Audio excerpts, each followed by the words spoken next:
முதலாவது, நம்ம வாழ்வது ஒரு ஜனநாயக நாடு. எல்லாருக்கும் விருப்பப்பட்ட தெய்வங்களை வணங்கலாம், பறைசாற்றலாம், அதுக்கு நமக்கு உரிமை உண்டு. எல்லாம் உண்மைதான். ஆனா தயவு செய்து உங்களிடத்தில் அன்போடு கூட கேட்டுக்கொள்ளுகிற ஒரு காரியம், மற்ற மத தெய்வங்களை குறித்து தரை குறைவாக பேசுவதை தயவு செய்து நிறுத்துங்கள்.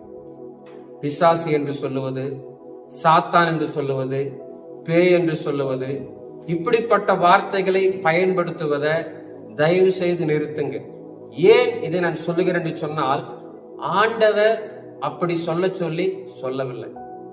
சாத்தான் என்று சொல்லுகிற வார்த்தை தள்ளப்பட்ட தூதனுக்கு பயன்படுத்தக்கூடிய ஒரு வார்த்தை.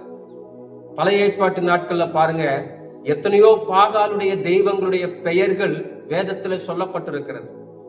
சாத்தான் என்று எங்கேயுமே அந்த தெய்வங்களை குறித்து ஆண்டவர் சொல்லல, பைபிள்ல சொல்லல.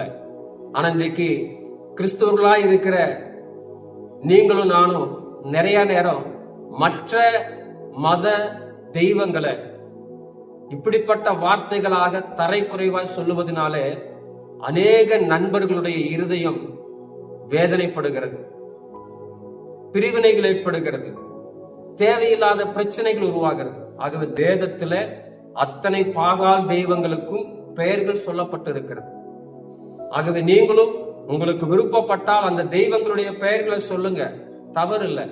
இல்லையா, சொல்லாமல் இருங்கள். ஆனால் சாத்தான் என்றோ பிசாஸ் என்றோ மற்ற தெய்வங்களை குறித்து தயவு செய்து சொல்ல வேண்டாம்.